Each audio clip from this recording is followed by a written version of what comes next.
The Sora Technology Building, a sleek 19-story glass and steel tower, was bathed in the soft glow of a midweek sunset. The daytime buzz had faded, but the flickering light from computer screens still glowed behind many windows. On the 10th floor, home to the AI and product development teams, people were scrambling to finish their weekly reports, preparing for the big final review meeting with the board the next morning. At the very last desk, tucked between the storage room and the emergency exit, a wheelchair sat silently behind 4 makeshift dividers. In the chair sat a thin young man, curled slightly from the cold, typing lines of code almost non-stop. His name was Malik Rhodes. No one had said his name all day, except once, when someone needed help fixing the printer connection. When Malik first joined the company 3 months ago, nobody believed his resume could be real. A 25-year-old engineer, paralyzed from the waist down since age 12, who had studied entirely online but graduated top of his class in artificial intelligence. That didn't earn him respect. It earned him doubt. Probably got pushed in by someone upstairs. Diversity quota, I bet. Gotta check the disability box. Keep him out of the main projects. Bad luck. No one said it to Malik's face. But the way conversations fell silent when he rolled by, the way eyes averted, it was enough. Malik didn't react. He just lowered his head and wrote code.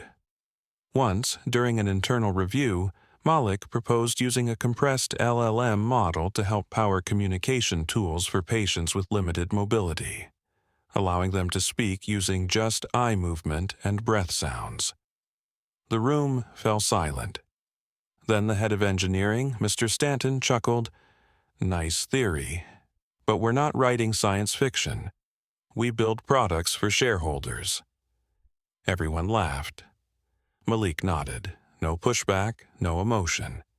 He went back to his desk and kept coding. But someone was watching.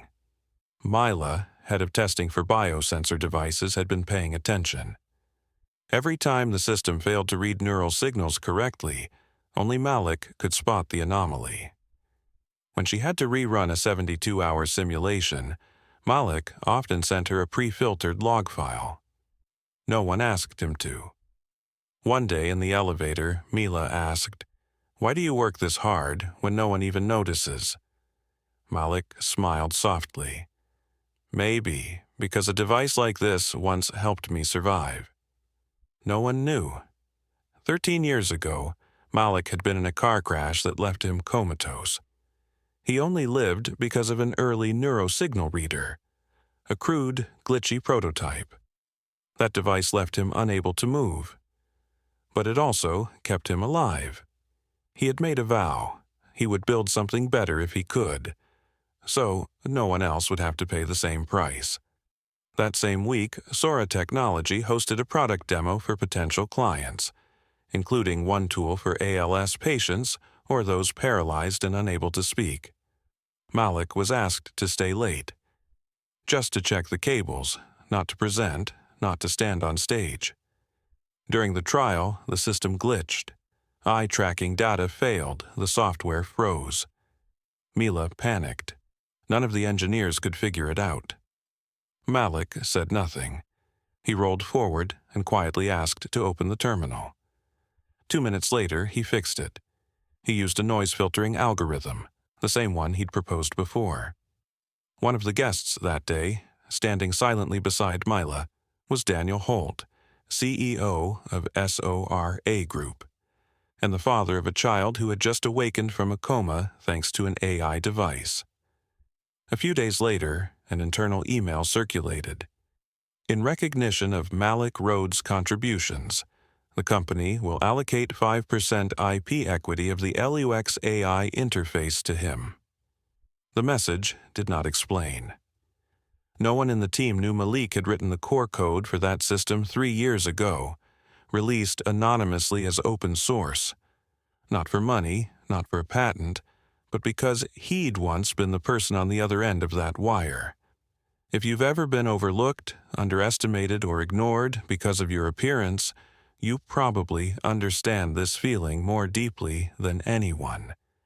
And if this story reminds you of something you've held inside for too long, maybe it's time to share it.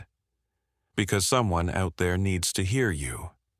Later, Sora invited Malik to speak at an internal conference. He stood in the center of the room for the first time, not the corner. He looked out at his colleagues, those who had once laughed, once dismissed him, and said, "There was a time I thought I had to speak loudly to be heard. But now, I know sometimes, all it takes is saying the right thing, at the right time." If you'd like to keep following stories like these, something tells me we'll meet again soon. 3 weeks after Malik's presentation, the atmosphere on Sora Technologies' technical floor began to shift, subtly but unmistakably.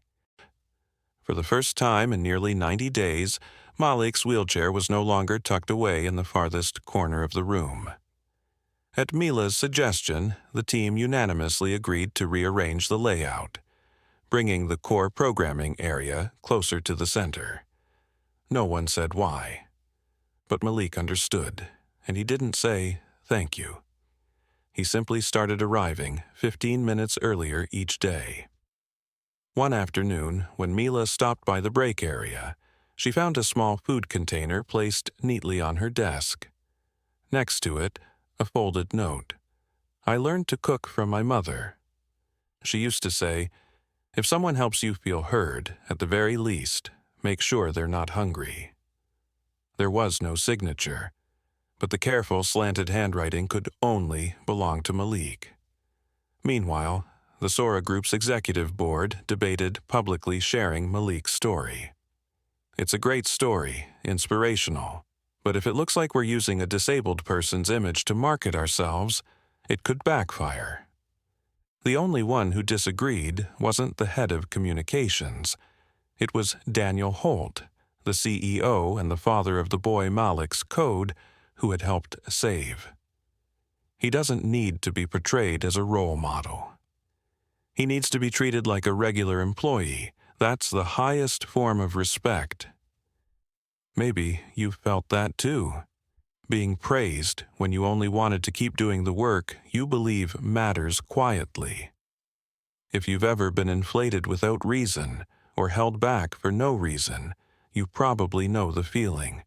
The urge to stay quiet just to focus on the work that truly counts. That's the path Malik chose. He didn't know that his story was traveling far beyond him. 1 week later, at the annual Tech Ethics Conference in Boston, Mila was unexpectedly invited to speak on behalf of the AI for Public Health initiative. She almost declined, until she remembered Malik's words. If one day you find yourself standing in the middle of a room you were once shut out of, make sure you help someone else step inside. So, she took the stage.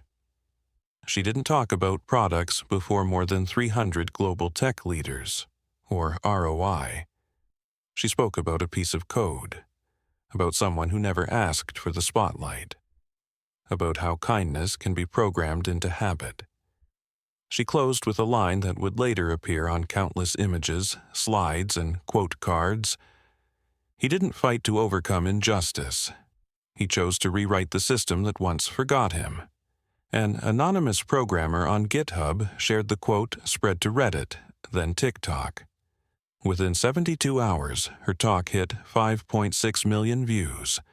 No one knew Malik's name, but everyone remembered the coder who saved the CEO's child, but refused to take the credit. And Malik? He still arrived 15 minutes early, stayed 30 minutes late, ate lunch alone in the shared kitchen, but at least one colleague quietly walked by every day, leaving behind a pastry, a thank you note, or just a word of appreciation. He didn't reply to them all, but he kept everyone, and he kept coding. If you've ever felt small, alone, or powerless to change the system around you, remember this. Sometimes the quietest person is rewriting the foundation for everyone. 3 days after the conference, Malik received a message from Mila. It wasn't long, just a single line. Are you free for lunch? Malik reviewed training data for the latest application update. His fingers paused over the keyboard. He had never eaten lunch with anyone since joining the company. They met at a small cafe 2 blocks from Asora's headquarters. The place was quiet, with plain wooden tables and warm amber light spilling through lace curtains. Mila ordered 2 bowls of noodles and then set her chopsticks down. I'm sorry if this is a surprise, but there's something I think you should know. Malik didn't say anything. He tilted his head slightly, listening more than waiting for a reply. Mila slid a folded sheet of paper across the table. It was an invitation from a North American Tech Ethics Board. Summit on Building Transparent AI Standards. At the bottom of the letter, Malik Rhodes. A representative from St. Jude's Hospital submitted your name, Mila explained. They learned that your code helped improve response times in their artificial blood coordination system. Now, they want you to speak on ethical standards for medical AI. Malik gave a faint smile, quiet as wind brushing the water's surface. I just want to make software work. I'm not used to standing on stages. But you deserve to be heard, Mila replied, her gaze steady. Not for yourself, but because hundreds of others like you have never been chosen. They may never have someone to look to if you don't step forward. Malik clenched his hands under the table. He knew she was right. He, too, had once needed someone like that. That evening, he didn't work. Malik strolled shakily to the park near his home for the first time in months. He sat on a bench and opened an old leather notebook worn at the edges. He turned to the last page, where he had once written, I survived, so I want a better system for those who haven't yet. He added a new line beneath it. I don't need fame. Just enough clarity so someone else can keep walking. 3 weeks later, Malik appeared in a charcoal shirt and a light blazer at the Ethics Summit. He sat in his wheelchair, but the first thing the room noticed was his eyes. Sharp, bright, and full of presence. His talk had no PowerPoint, no spreadsheets, no tangled charts. He simply told a story. About one night in a hospital when a vital signs monitor failed because of a coding error, and a night nurse had to wake him every 30 minutes for 3 weeks, just to make sure he was still alive. I rewrote that software not for recognition, but so that nurse could get some sleep. When his speech ended, the entire room rose to its feet. Malik bowed his head, not in response to the applause, but because he knew. Another step forward had just been quietly written. Maybe you've been there too, doing the right thing not because anyone saw it, but because you couldn't bear to let it go undone. If someone once believed in you when you didn't believe in yourself, consider sharing that story. Someone out there might be waiting to hear a voice like theirs. Back at Sora, CEO Daniel Holt replayed Malik's talk on his screen. In that quiet moment, his hand gripped a crayon sketch from his son, who had recovered after a rare surgery, made possible by Malik's AI code. Daniel picked up the phone. Create a research fund for humanitarian AI, name it after Malik Rhodes. And somewhere on the 10th floor, in a small modest office, Malik was still coding, only now, not alone. Mila had moved her desk beside his. They didn't say much, but between them stood a whiteboard, handwritten in marker. Kind solutions begin with a silent line of code. You've made it to the end of this story. If it touched something in you, feel free to share your thoughts. You never know who might need to read it. And if you want to keep walking alongside journeys like this, I think you already know what to do.